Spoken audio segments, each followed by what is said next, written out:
أشهد أن لا إله إلا الله وحده لا شريك له أشهد أن محمدا عبده ورسوله لا نبي بعده اللهم صل وسلم على نبينا محمد صلى الله عليه وسلم وعلى آله وصحبه ومن تبعهم بإحسان إلى يوم الدين أما بعد أيها الحاضرون والحاضرات Bapak Ibu jamaah salat maghrib yang dimuliakan Allah. Alhamdulillah kita bersyukur kepada Allah. Pada malam hari ini kita masih diberikan kesempatan oleh Allah Subhanahu wa taala melaksanakan kewajiban kita sebagai hamba Allah dengan salat maghrib kita berjamaah dan juga dirangkai dengan ibadah-ibadah sunnah kita yang lainnya. Dan kemudian kita duduk sejenak di masjid ini sampai menunggu sholat isya. Mudah-mudahan seluruh amal yang kita lakukan, baik yang wajib maupun yang sunnah, senantiasa diterima oleh Allah Subhanahu wa taala. Amin ya rabbal alamin. Jemaah salat maghrib yang dimuliakan oleh Allah, kita lanjutkan kajian kita pada pekan yang lalu tentang haqiqatuz zuhdi wa thamaratuhu, tentang hakikat zuhud dan buahnya, atau menjadi orang yang dicintai oleh Allah dan juga disukai oleh orang lain.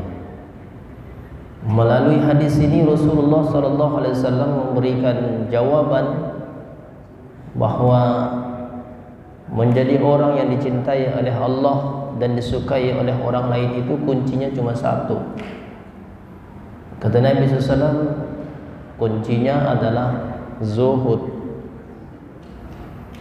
Karena dalam hadis ini Nabi SAW melalui sahabat Sahal ibn Sa'ad as-Sa'idi radhiyallahu anhu mengatakan, dia menyaksikan ja'a rajulun ila Nabi sallallahu alaihi wasallam faqal ya Rasulullah dullani ala amalin idza amiltuhu ahabbani Allah wa ahabbani an-nas.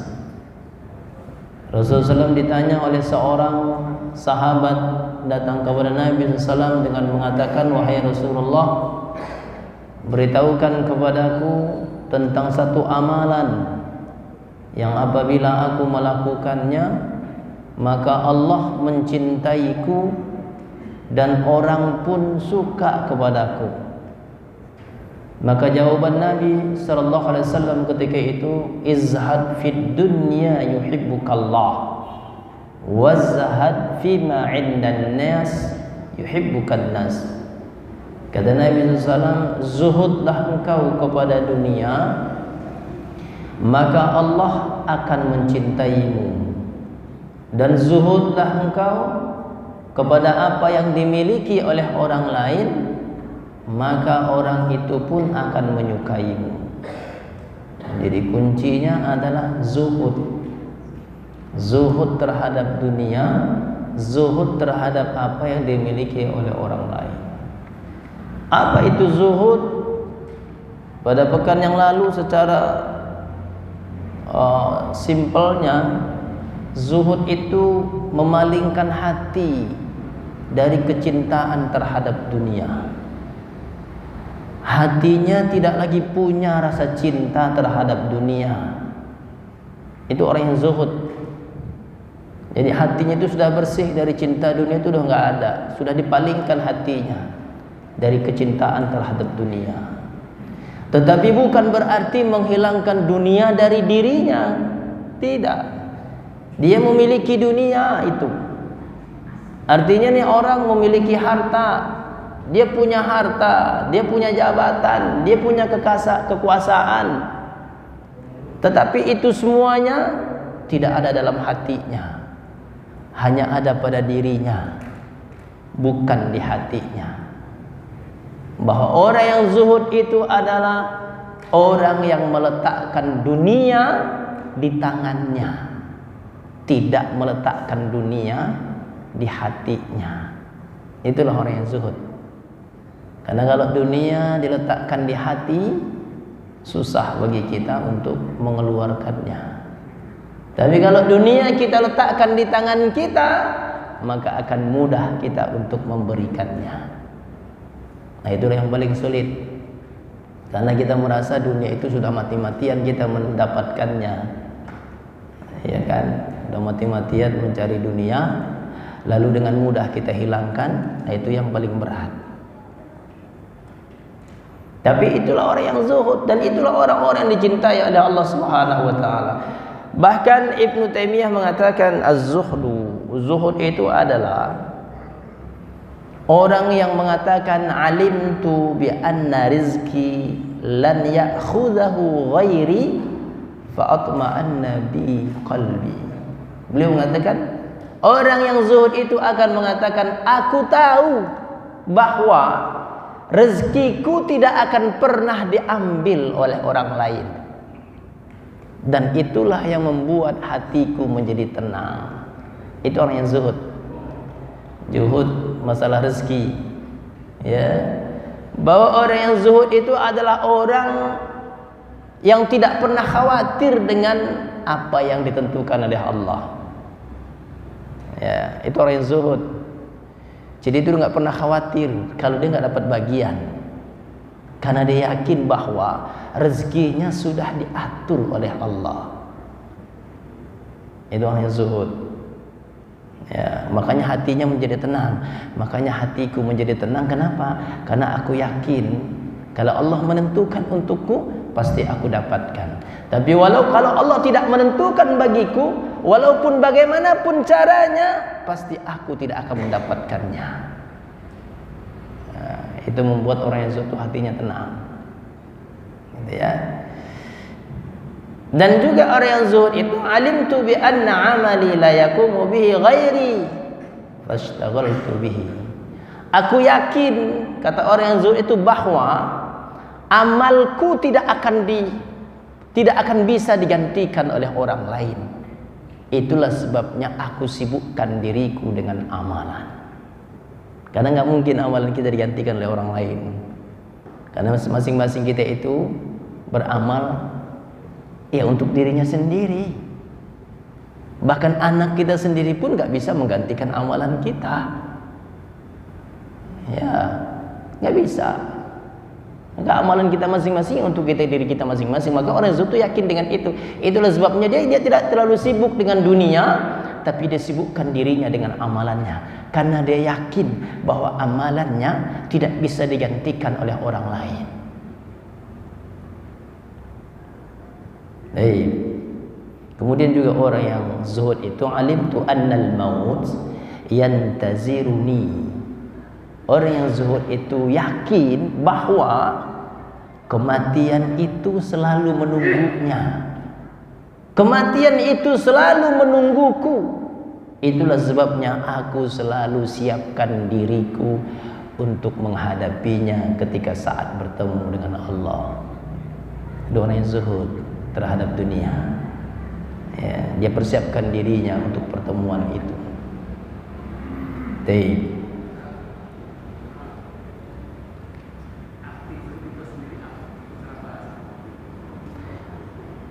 Zuhud itu berpaling, jadi memalingkan hati, ya, berbalik. Saraftu nafsi anad dunya, aku palingkan hatiku dari dunia. Itu zuhud. Nggak ada lagi rasa cintanya terhadap dunia. Berpaling hatinya dari dunia itu sudah. Betul. Itulah sebabnya ketika saat dia memiliki dunia, tapi bukan menghilangkan dunia dari dirinya. Tidak menghilangkan dunia dari dirinya, tapi dunia tidak diletakkan di hatinya. Dia berusaha, dia ikhtiar untuk kehidupan dunianya.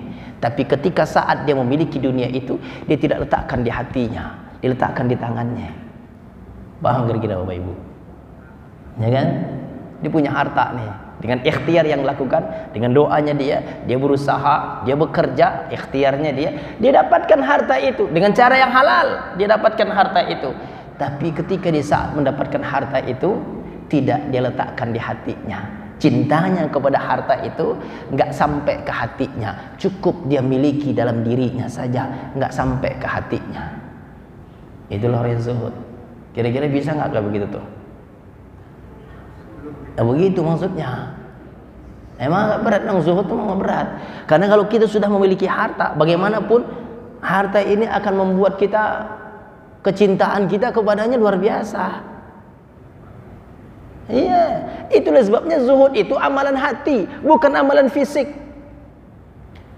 Makanya Abu Sulaiman Ad-Darani mengatakan, janganlah seseorang itu mengatakan, aku melihat dia seorang yang zuhud dari penampilannya. Kata Abu Sulaiman Ad-Darani, tidak bisa. Kita tidak bisa melihat seorang penampilannya dari zuhudnya dari penampilannya. Kenapa? Li'anna zuhna a'malul qalb. Karena zuhud adalah amalan hati, bukan amalan fisik. Jadi jangan kita mengatakan orang penampilannya kayaknya kaya raya nih orang nih, kayaknya nggak zuhud nih orang nih. Belum tentu. Dia menampilkan itu karena dia punya, dengan cara yang halal dia dapatkan, boleh. Tapi bedanya dengan orang yang hanya menampilkan kekayaan itu dengan kesombongannya, ketika saat ada orang yang butuh, dia tahan harta itu, maka itulah dunia dia letakkan di hatinya. Tapi orang yang zuhud, ketika ditampilkan kekayaannya, orang tahu dia orang kaya, begitu ada orang yang butuh, dia mudah memberikannya. Itulah orang yang zuhud. Gampang gitu ngasih hartanya, nggak ditahan. Nah yang kayak begitu tuh kan kita paling berat banget. Kita udah punya sebenarnya, tapi saat mengeluarkannya ketika ada orang yang butuh atau Allah butuh, susah. Sebagai contoh, umpamanya nih contohnya nih, masjid ini butuh sesuatu yang harganya besar. Karpet lah contohnya. Ini antara orang yang zuhud dengan tidak zuhud. Masjid ini butuh karpet, harganya 30 juta karpet itu. Lalu dibuatlah list kepada jamaah yang mau memberikan sumbangan pembelian karpet. Diedarkan kepada jamaah, kepada seorang yang kaya, kita tahu dia orang kaya, diedarkan kepadanya. Maaf Pak, ini masjid kita butuh karpet nih. Kata dia, berapa butuhnya? 30 juta. Ini listnya sudah ada. Kata dia, yang lain aja dulu. Tar, kalau udah yang lain semuanya, kalau masih ada kurang, baru saya antar. Ini orang bukan orang zuhud. Nah, akhirnya apa yang terjadi ketika list itu diedarkan kepada semua orang? Akhirnya dapatlah 30 juta. Baru dia datang, gimana? Udah dapat belum? Alhamdulillah Pak, udah dapat 30 juta. Tuh kan, kata saya juga apa? Akhirnya dinyumbang atau tidak? Kagak. Itu pelit namanya, bukan zuhud. Orang yang zuhud itu ketika disodorkan kepadanya, contohnya para sahabat melakukan itu, ketika disodorkan kepadanya, berapa butuhnya? 30 juta. Saya semuanya. Nih, tuh zuhud namanya. Itulah orang yang zuhud, diletakkan di tangannya, gampang dia ngasihnya. Emang gak berat, masalah hati masalahnya. Baik. Perbuatan iya, hatinya yang bermain, bukan fisiknya, karena adanya dalam hati. Sama dengan ibadah waktu yang saya katakan, wara, qanaah, tawaddu', zuhud, itu semuanya amalan hati. Orang yang wara itu hati-hati itu juga hatinya. Qanaah juga sama, itu semuanya adalah ibadah hati. Ya, hati yang bermain di situ sama dengan zuhud. Ya, baik. Oleh karena itu, orang yang bersifat zuhud itu yang dimainkan adalah hatinya yang dibersihkan. Hatinya yang dibersihkan. Kenapa? Karena zuhud itu ada di hati. Termasuk kemarin saya katakan, kalau pengertian dari hadis Nabi SAW zuhud itu, pertama bahwa orang yang zuhud itu yakin dengan apa yang di tangan Allah daripada tangannya, makanya dia mudah memberikan di jalan Allah. Dia yakin di tangan Allah itu lebih pasti daripada di tangannya dia, maka dia gampang memberikan di jalan Allah. Kalau di tangan dia itu hanya sementara, tangan Allah itu pasti, maka dia mudah. Yang kedua, orang yang zuhud itu kalau ditimpa musibah, sedih sih boleh, tapi tidak berlarut-larut. Dia lebih mengharapkan pahala dari musibah itu daripada sesuatu musibah itu atau sesuatu yang hilang itu tetap pada dirinya. Itu orang yang zuhud. Dan orang yang zuhud itu dalam pengertian hadis Nabi SAW, bahwa bagi dia sama aja. Ketika saat dia berjuang di jalan Allah, baginya sama aja. Ada orang memuji atau ada orang yang merendahkan dia, nggak ada pengaruhnya. Itu orang yang zuhud. Ketika dia berbuat baik, dipuji sama orang, wow, selangit dia karena pujian, senangnya luar biasa sampai rasanya terbang ke udara. Tapi begitu dikritik sama orang, langsung ciut, ngambek. Itu bukan zuhud. Itu bukan zuhud. Ketika jadi imam, dipuji orang, Pak, mantap imamnya Pak, bagus Bapak nih, seneng banget dia. Begitu ada yang mengkritik, tapi Pak, Bapak kayaknya salah bacaannya, besok tuh gak bakal mau jadi imam lagi dia. Begitu, jangan saya, dia aja tuh nyalahin saya mulu, dia aja suruh. Itu bukan zuhud. Orang yang zuhud itu ketika dia dikritik, dikasih masukan, dia terima itu, dia perbaiki dirinya. Kalau memang ada kesalahannya, tapi dia tetap berjalan, itu yang zuhud namanya. Kalau dalam masalah kebaikan, berbuat baik, bukan ngambek. Saking ngambeknya ke masjid pun enggak. Gara-gara apa? Dikritik. Ada kan yang begitu Bapak Ibu? Ada nggak? Di sini nggak ada, di tempat lain ada. Iya, ngambek, nggak mau lagi ke masjid. Ya, itu bukan zuhud. Ya, itu maksud begitu. Sama dengan kasus sekarang nih. Ini lagi rame kan, lagi rame. Anak-anak ke masjid, di grup kita rame sekarang. Masalah pembahasan anak-anak dibawa ke masjid. Banyak pembahasannya luar biasa dan bagus-bagus semua pembahasannya. Makanya saya nggak berani jawab, udah bagus-bagus semua. Tinggal pengamalannya aja. Ada yang pendapat ini begini, semuanya bagus. Bahkan ada yang membandingkan anak ke masjid ini dengan SCBD. Coba bandingkan anak-anak ke masjid dengan SCBD. Masih mending anak-anak kita ke masjid daripada mereka nanti jadi CFW, apa namanya tuh? Ya kan? Apa namanya? Citayam fashion week. Ya kan? Itu bibit-bibit LGBT itu ada di situ. Tapi asal tahu saja Bapak Ibu semuanya, bibit-bibit LGBT itu bukan hanya di sana. Di sini pun ada bibit-bibit LGBT. Satu kali pernah ditangkap oleh pengurus di dalam WC berdua laki-laki. Di sini nih WC kita. Jadi jangan disangka di sana aja. LGBT itu penyakit menular. Dan sekarang udah nggak pernah anaknya ke sini. Itu masih usia kelas 6 kalau nggak salah. Kelas 6 SD. Berdua di dalam kamar mandi. Ada yang nangkep. Entah apa yang mereka lakukan. Tapi mereka berdua di situ dan mereka nggak tahu kita ngapa-ngapain, akhirnya ditangkap. Ditanya diam aja. Itu kan bahaya. Jadi oleh karena itu kita masing-masing bijak aja udah. Yang bawa anak bijak, yang menasehati juga bijak, sama-sama bijak, itu lebih enak. Tapi Islam mengajarkan juga kepada kita. Jadi begini, Islam ini begini. Islam ini bukan hanya agama yang menuntut tentang ketaatan, tidak.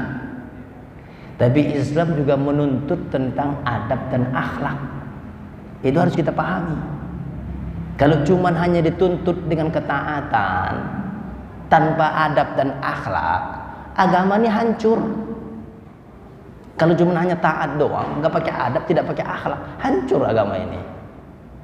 Coba aja orang yang sholat, Orang sholat dia taat karena dia tahu sholat itu wajib hukumnya, fardu ain, dosa dia tidak sholat. Maka dia taat kepada Allah, taat perintah kepada Allah, dia sholat berjamaah ke masjid. Tapi kurang adabnya. Apa kurangnya? Karena dia orang yang taat, sholat dia rajin ke masjid dia. Tapi sayangnya sholatnya itu hanya menutup aurat saja. Bagi laki-laki dia cuma pakai kolor doang ke masjid, nggak pakai baju, pakai celana pendek sepaha, nggak pakai baju, nggak pakai sarung, pokoknya celana pendek segini doang, sholat ke sini. Dia orang yang taat, sholat dia berjamaah ke masjid, nggak ada yang pakai baju, nggak ada yang pakai sarung, pakai celana pendek doang. Saya tanya sama kita, sholatnya sah atau tidak, Pak? Sah. Kenapa sah? Karena syarat sah sholat itu menutup aurat. Aurat laki-laki itu kalau menurut Imam Syafi'i rahimahullah dari pusar sampai lutut. Tapi kalau menurut Imam Hanafi atau yang lainnya nggak sampai segitu. Tengah doang ditutup, sudah tertutup auratnya. Jadi kalau pakai celana kolor doang dia sholat, sah nggak sholatnya? Sah secara hukum. Kalau dia orang yang taat doang nih, dia datang ke masjid, sholat berjamaah dia, pakai celana pendek doang, ngimamin lagi. Kira-kira gimana coba Bapak Ibu? Hah? Sah. Walaupun pakai baju, nggak pakai baju, nggak pakai sarung, sah. Apa kurangnya? Kurang ajar, kurang adab. Maka Islamnya agama yang menuntut ketaatan, tapi juga dituntut juga adab dan akhlak. Gitu maksudnya.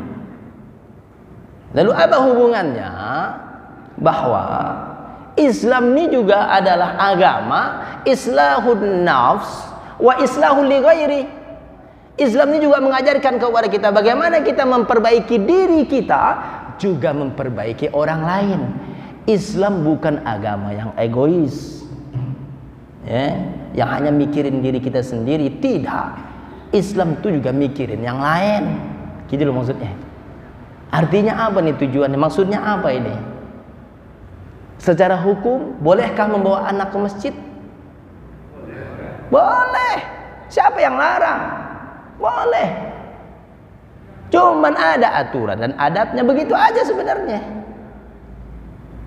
Nah kalau umpamanya nih kita bawa anak ke masjid kita, ke masjid, sholat dia. Lalu seumpamanya nih, contoh doang nih. Ini saya nggak tahu habis ini bakal ada apa-apa ke saya nggak tahu nih. Contoh nih, anak kita berisik di masjid, anaknya berisik di masjid, contoh nih, ya kan, berisik di masjid. Boleh dilarang kak? Tidak dilarang. Silakan, cuman kita juga harus tahu bahwa ada yang sholat. Gitu loh maksudnya. Ada yang sholat di masjid. Kita bawa anak. Ya, anak kita ternyata teriak-teriak umpamanya, terganggulah orang yang sholat. Bukan anaknya yang dilarang ke masjid, tapi siapa ya? Orang tuanya. Kasih tahu, bapak anaknya tolong ya. Langsung aja ke orangnya, jangan kita kemana-mana. Langsung orangnya, Pak, maaf, mau ustadz kayak mau apa kayak omongin, panggil ustadz, maaf gitu. Tapi jangan depan orang banyak. Depan orang banyak ini nggak terima. 4 mata aja, ustadz maaf. Ini jemaah nih ada yang ini komplain nih, ustadz bawa anak umpama. Contoh ini mah bukan di sini, tempat lain. Contoh, maaf nih ustadz, umpamanya nih, ngomongin aja. Nggak masalah. Saya juga bawa anak ke masjid.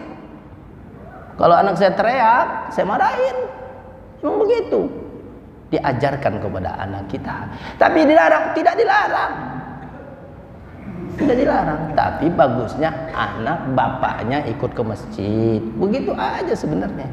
Jadi nggak ada masalah yang besar. Nah, tadi saya katakan bahwa Islam ini adalah agama juga mikirin orang. Jangan kita mengatakan yang penting anak saya diajarkan ke masjid, Ustadz. Iya, saya pengen anak saya ini jadi orang yang soleh, biar dia tahu sholat berjamaah. Iya, tapi Anda juga harus tahu di situ ada orang yang sholat. Jangan hanya kita mikirin diri kita bahwa anak kita akan soleh, tapi orang yang terganggu. Gitu loh maksudnya. Paham maksudnya Bapak? Iya kan? Nah, udah segitu aja. Nanti tambah lama tambah berat saya masalahnya. Jadi semuanya kita sama-sama paham saja. Nggak boleh melarang anak, tidak melarang anak ke masjid, dan juga nggak boleh dimarahi ketika dia saat bersenang-senang atau bercanda. Ya, tapi orang tuanya kita kasih tahu bagaimana caranya. Sebenarnya sih ada aturannya. Menurut Imam Mazhab juga ada aturannya. Umur berapa anak yang boleh dibawa ke masjid itu ada aturannya. Imam Mazhab juga ada aturannya. Walaupun tidak ada aturan yang baku dalam hal itu, karena berbeda pendapat ulama tentang hal itu. Nggak ada pendapat yang baku. Ada yang mengatakan usia 5 tahun, ada yang mengatakan usia 7 tahun. Kalau dalam hadisnya memang mengajarkan sholat usia berapa? 7 tahun, ajari anakmu sholat, kata Nabi SAW. Kalau dia sudah 10 tahun nggak mau sholat, pukul. Tapi mukulnya kaki, jangan kepala. Anak 10 tahun nggak mau sholat, dipukul pakai balok kepalanya.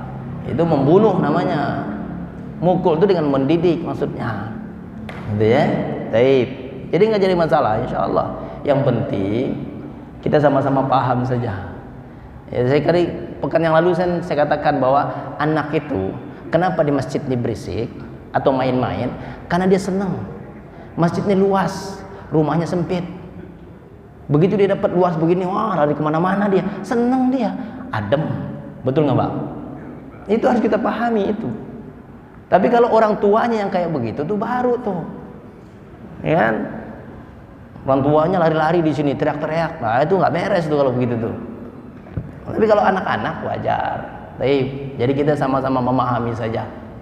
Begitu ada. Makanya saya katakan pekan yang lalu, kalau kita dekat dengan anak-anak waktu sholat itu, katakan kepadanya, kamu jangan berisik. Nanti kalau kamu berisik, kamu sholat lagi, disuruh ulang sholat lagi. Ya, gituin aja. Jangan sampai kita mengatakan kamu kalau berisik nggak boleh ke masjid lagi. Pulang sana, jangan. Nanti anak trauma, kasihan, nggak mau ke masjid dia dan kita dosa.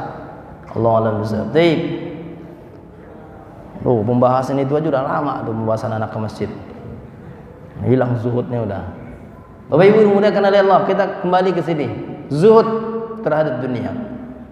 Sebab dicintai oleh Allah. Lalu pertanyaannya adalah bagaimana menghadirkan zuhud itu dalam hati kita? Pertama adalah alhamilu ala zuhdi, menghadirkan zuhud dalam hati kita. Menurut Imam An-Nawawi rahimahullah mengatakan, pertama adalah istihdarul akhirah, menghadirkan akhirat di hati kita. Makanya tadi dikatakan dia sudah memalingkan hatinya dari dunia. Yang ada di hatinya adalah akhirat.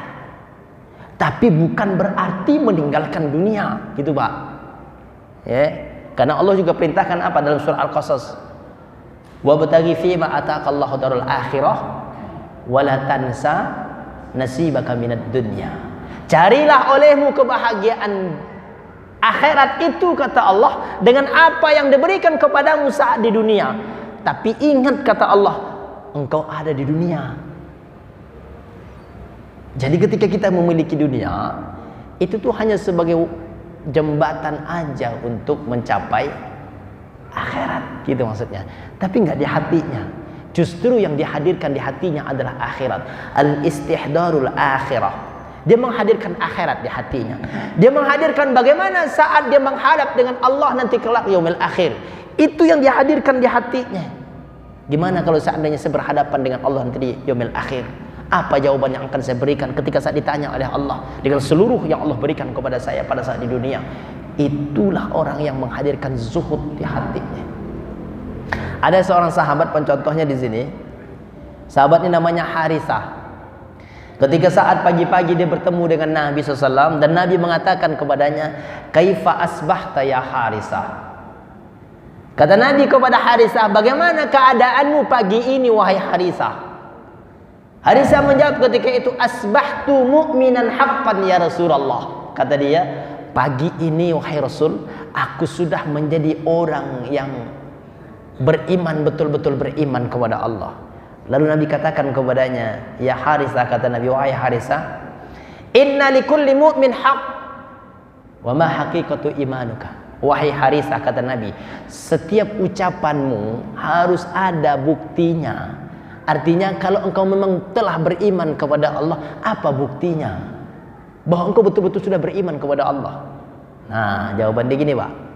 Dia katakan, saraftu nafsi 'anid dunya. Aku sudah palingkan hatiku dari dunia, wahai Rasulullah. Lalu dia mengatakan, sama aja bagi saya wahai Nabi, datang atau perginya dunia itu dari diriku nggak ada pengaruhnya, karena hati saya sudah saya palingkan dari dunia. Jadi mau kaya dia, mau miskin dia dapat harta, pergi dan datangnya harta tuh dunia itu kepada dia, bagi saya nggak ngaruh. Ketika dia datang, alhamdulillah. Ketika dia pergi juga saya nggak stres. Begitu maksudnya. Itu orang yang zuhud. Dia palingkan hatinya dari dunia. Lalu dia katakan, maka seakan-akan terbayang bagiku wahai Rasulullah, bagaimana arasy-Nya Allah. Terbayang seakan-akan bagiku bagaimana surganya Allah dan bagaimana nerakanya Allah. Itu terbayang bagi saya, dimanapun saya selalu kebayang. Tuh orang beriman betul-betul, tuh orang zuhud tuh begitu tuh, yang selalu menghadirkan akhirat di hatinya. Ini Harisah ketemu dengan Nabi bukan dalam taklim, di jalan. Di jalan Nabi tanya dia jawab, ya Rasulullah, di jalan yang kayak begitu itu, yang kebayang bagi dia apa? Akhirat, surga, neraka, itu di jalan. Coba kalau kita di jalan yang kebayang apa, Pak? Yang kebayang apa kalau di jalan? Macam-macam. Apalagi kalau ngelihat yang di depan kita indah-indah, nggak kebayang tuh akhirat. Betul nggak, Pak? Dia di jalan yang kebayangnya apa? Akhirat, surga, neraka kebayang sama dia. Kita nggak pernah kebayang. Kalau di taklim doang kita kebayangnya surga neraka. Nih kalau begini nih baru kebayang nih surga neraka. Betul nggak, Mbak? Keluar dari sini masih kebayang nggak tuh? Sampai di parkir masih kebayang nggak dunia dan akhirat? Apa surga neraka? Gimana mau kebayang? Sendal juga di bawah sendal orang. Udah nggak kebayang, udah kebayang di sini doang. Kenapa? Lagi taklim, ingat akhirat. Tapi ini manusiawi. Karena sahabat Nabi pun coba sekelasnya Huzaifah Tanzolah tuh, sekelasnya sahabat Nabi saja itu pernah dia menangis. Dan ketika Abu Bakar datang kepadanya, kenapa engkau menangis ya Huzaifah? Kata Abu Bakar, kata Huzaifah, bagaimana aku tidak menangis wahai Abu Bakar? Di saat aku berhadapan dengan Nabi SAW, itu keimananku bertambah kepada Allah. Akhirat kebayang, surga neraka terbayang, karena di hadapan saya ada Nabi. Tapi begitu saya kembali kepada keluarga saya, itu lupa dunia apa akhirat, itu lupa, kata dia. Udah lupa. Surga neraka sudah lupa. Kenapa? Nabi sudah tidak di hadapan saya. Kata Abu Bakar, kalau begitu saya juga sama. Itu manusiawi. Akhirnya mereka nangis dua-duanya. Ketika mereka datang kepada Nabi dan mereka ceritakan seperti itu, apa kata Nabi SAW? Itulah manusia. Yang harus dilakukan apa? Di saat hatimu mulai lalai kepada Allah, kembalikan kepada Allah. Itu harusnya kita lakukan. Baik, yang pertama. Kedua, menghadirkan dalam hati bahwa kelezatan dunia, kenikmatan dunia itu hanya membuat kita sibuk atau lalai dari Allah. Dan itu sudah menjadi sesuatu yang lumrah kayaknya. Orang kalau sudah sibuk dengan dunia, dia lupa sama Allah. Betul nggak, Pak? Sibuk menghitung harta, sibuk dengan jabatan, sibuk dengan kekuasaan. Akhirnya apa? Lupa kepada Allah. Karena semuanya itu adalah dunia. Kenapa? Karena dunia ada di hatinya. Makanya dunia jangan di hati. Gitu maksudnya. Itu yang kedua. Yang ketiga, orang kalau sibuk dengan dunia, kasratut ta'ab, dia akan menjadi capek. Kenapa? Karena dia hanya mengejar dunia. Dan dunia ini gak bakal ada habisnya. Gak bakal habis dunia ini kalau kita kejar. Kita capek doang. Begitu kita capek ngejar dunia, tiba-tiba malaikat maut datang. Jawaban apa kita coba? Dunia itu gak bakal habis kalau dikejar. Dan usia kita gak nyampe ketika mengejar dunia. Makanya saya sering sarankan, waktu itu saya sarankan, kalau dunia itu nggak bisa dikejar, kenapa? Berubah terus, berkembang terus. Makanya saya sarankan waktu itu, kalau mau beli mobil, jangan sekarang belinya. Kenapa? Karena kalau kita beli sekarang, itu modelnya muncul terus. Beli yang sekarang modelnya, nanti besok berapa bulan berikutnya muncul lagi model yang baru mobilnya. Betul tidak Pak? Iya kan? Akhirnya kita kegoda lagi, aduh ini ada lagi model baru. Terus kapan belinya? Nanti model yang paling terakhir, itu beli. Yaitu kiamat. Kenapa? Itu dunia tuh begitu. Kalau kita mengejar dunia nggak bakal habisnya. Kalau hatinya sudah terpaut kepada dunia, nggak ada habisnya. Itulah kelezatan dunia. Dan itulah yang sering membuat kita lalai. Akhirnya kita lupa dengan akhirat. Padahal dunia dibanding akhirat, kenikmatan akhirat, kata Nabi, nggak ada apa-apanya. Karena ada hadis Nabi itu Pak. Kalau engkau tahu perbandingan antara kenikmatan dunia dengan kenikmatan akhirat, apa kata Nabi SAW? Celupkan jarimu ke dalam lautan, lalu angkat satu jari itu. Kira-kira ada air nempel nggak Pak? Celupin, ada nggak nempel? Berapa yang nempel di jari kita? Setetes. Kata Nabi, air yang nempel di jarimu itu, itulah kenikmatan dunia. Dan lautan yang begitu luas, itulah kenikmatan akhirat. Banding berapa coba? Nggak ada apa-apanya. Tapi banyak orang mengorbankan lautan yang begitu luas hanya karena setetes air. Betul nggak Pak?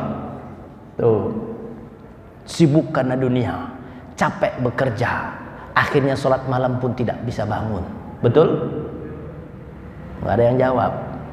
Tuh, ngaku aja, susah-susah amat sih.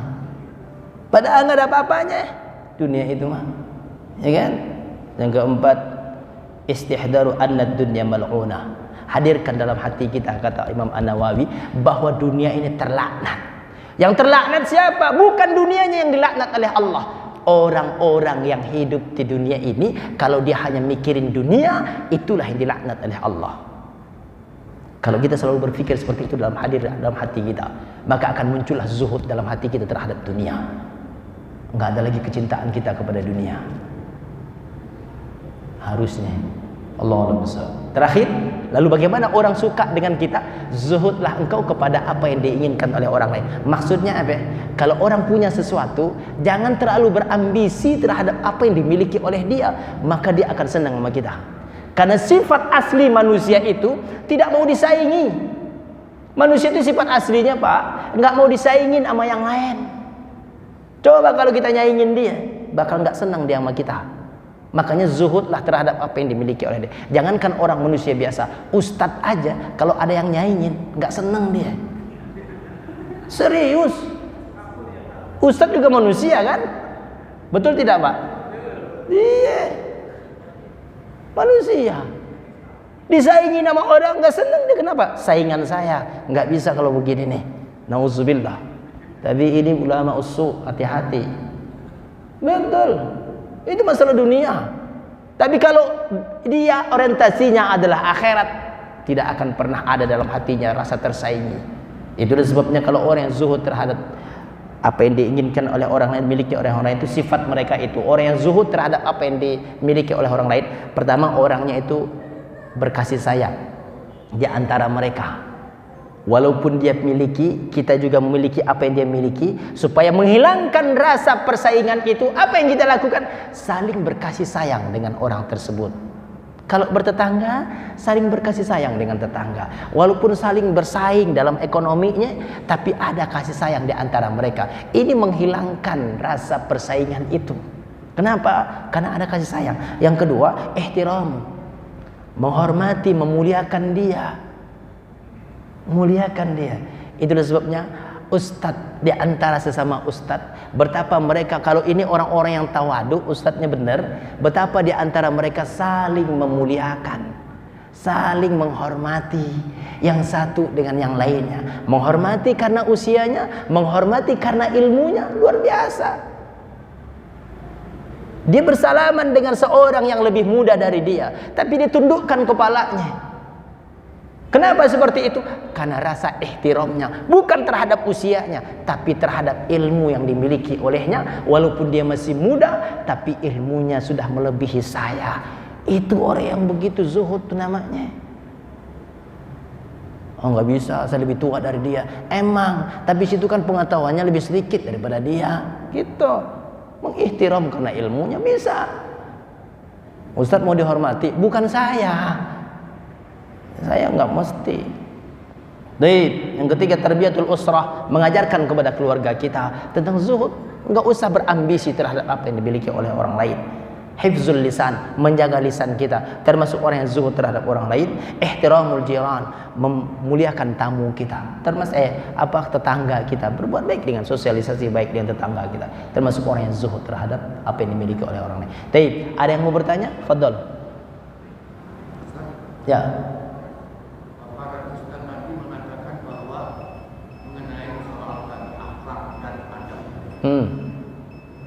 Nah kita tahu bahwa dia seorang pemuka. Jadi kita ini hidup ini kan beramal ini berdasarkan ilmu, Ustaz. Jadi kalau kita katakan dia berilmu tapi membawakan fitnah, kita ini membawa anak tadi, apakah kita tidak pantas untuk menegur? Nah, teguran itu tergantung kepada bagaimana cara kita menegurnya. Tapi apakah boleh kita katakan dia itu bukan dengan ilmu dia melakukan amal ibadahnya? Bagaimana? Oh tidak. Baik, jazakallah khairan Pak Haji. Siapapun dia, jangankan seorang ustadz, seorang ulama, Nabi saja pernah dikritik oleh sahabat. Nabi pernah ditegur. Gimana? Ketika saat perang Badar, Nabi pernah mengatakan, kata Nabi SAW dalam hadisnya, kita akan bertahan di sini, kata Nabi. Itu seorang sahabat mengatakan, ya Rasulullah, apakah engkau mengatakan kita bertahan di sini itu pendapatmu atau wahyu dari Allah? Kata Nabi, hadza ra'i, ini pendapat saya. Ini kata sahabat ini, kalau menurut saya ini ya Rasulullah, mendingan di sana kita bertahan. Kenapa? Tempatnya lebih strategis, dekat dengan air, aman kita. Apakah Nabi mengatakan, saya ini Nabi, saya lebih tahu daripada situ. Situ kan nggak ada apa-apanya. Saya Rasul. Apakah Nabi mengatakan begitu? Tidak. Apa kata Nabi? Baik, kata Nabi. Kalau memang itu pendapatmu, kita akan ke sana. Itu baru benar. Artinya apa? Orang selevel Nabi saja masih bisa dikasih masukan, apalagi dengan kita. Dan kalau ada yang melakukan kesalahan, tegur dia. Tapi kan ada dalam Islam itu adabun nasihah, ada adab ketika saat kita memberikan nasihat, mengingatkannya dengan cara yang baik.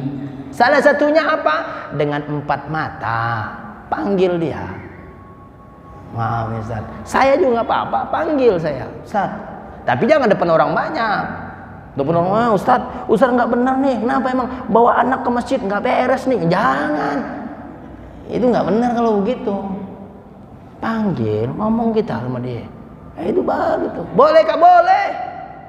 Namanya manusia itu banyak kekurangannya, betul tidak? Tidak ada manusia yang sempurna. Al-insanu makanul khata. Manusia itu tempatnya salah. Siapapun dia. Walaupun lebih tua dari kita dan lebih berilmu dari kita, bisa aja dia kadang-kadang kelupaan. Bisa, siapapun. Jadi boleh memberikan teguran asal caranya yang benar. Itu aja. Ya, Allahu a'lam bishawab. Tapi jangan diukur dengan ilmunya dia. Berarti ilmunya baru segitu, Ustaz. Emang kagak ngerti dia. Jangan, itu ngerendahin orang. Nggak boleh kita. Ya, tidak boleh mengukur dia dari situ, tidak boleh. Bisa aja. Jadi kita ini masing-masing kan punya tujuan. Mungkin tujuannya baik, kita nggak nyampe ke situ, gitu maksudnya. Itulah saya katakan kita ini harus saling menghargai saja. Kalau enggak ini kasih nasihat, ingatkan saja. Allahu a'lam bishawab. Ya, baik. Ada lagi? Ya, Pak Haji.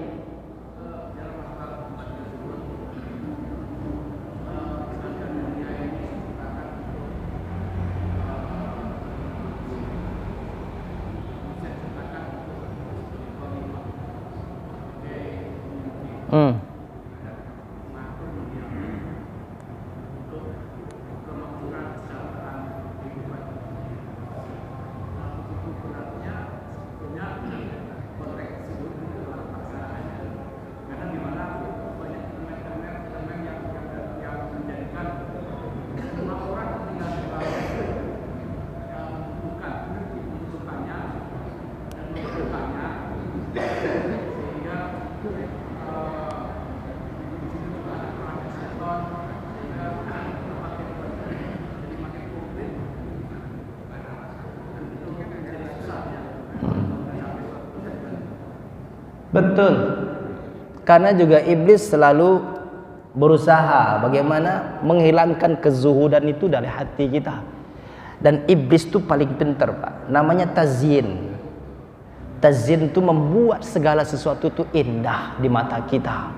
Apalagi dunia. Dan dunia itu kecenderungannya adalah indah. Dan semua kita nih, kita punya potensi untuk itu. Karena memang Allah ciptakan kita juga begitu. Apa kata Allah dalam surah Ali Imran itu? Allah mengatakan, zuyyina lin-nasi hubbus syahwat. Dunia manusia itu dihiasi jiwanya itu kecenderungannya kepada yang indah-indah, kepada yang enak-enak. Dunia itu indah atau tidak? Semua yang indah adalah dunia. Dan selalu diidentikan dunia itu dengan 3. Apa? Tahta, harta, wanita. 3-tiganya indah, betul nggak Pak? Harta itu indah, semua orang bisa tergoda. Tahta itu indah karena kekuasaan, jabatan, apalagi wanita. Oh kan, oh gurih katanya. Iya. Oh, yeah. Nah, itu jiwa manusia kata Allah, itu dihiasi dengan 3 itu. Dihiasi oleh Allah dengan 3 itu jiwa manusia itu. Maka disitulah peran kita, dan syaitan juga masuk di situ. Itulah sebabnya kalau saya ingin mengatakan bahwa dulu Pak, orang-orang ulama-ulama, kalau saya tidak ingin melebihkan sesuatu dari mereka, tidak. Tapi dulu orang-orang ulama sufi itu mereka lebih mengutamakan ibadah hati dibanding ibadah fisik. Orang ulama sufi, tapi sufinya benar gitu ya.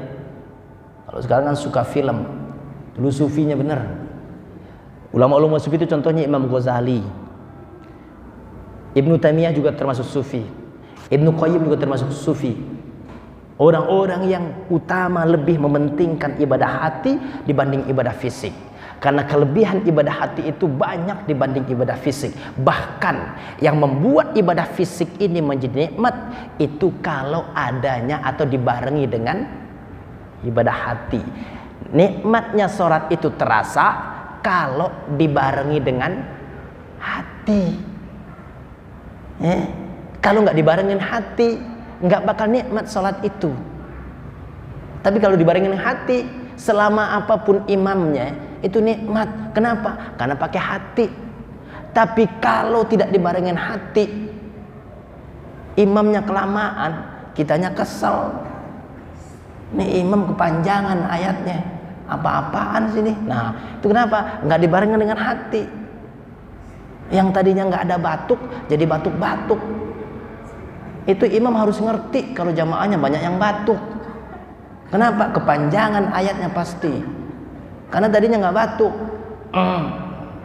imamnya terus juga, tambah lagi, lama-lama, nah itu udah nggak beres tuh sholatnya. Saya ngerti, udah saya ruku aja udah nggak aman udah itu. Ya, kenapa? Nggak dibarengkan dengan hati. Jadi oleh karena itu, syaitan tetap selalu mengintai kita, dan memang kecenderungan kita kepada situ. Situlah perjuangan kita, bagaimana memperjuangkan hati kita ini untuk tidak terpengaruh dengan itu. Allah a'lam bishawab. Jemaah sudah banyak, waktu sudah habis dari tadi. Allah a'lam bishawab. Subhanakallahumma bihamdika, asyhadu an la ilaha illa anta, astaghfiruka wa atubu ilaik. Assalamualaikum warahmatullahi wabarakatuh.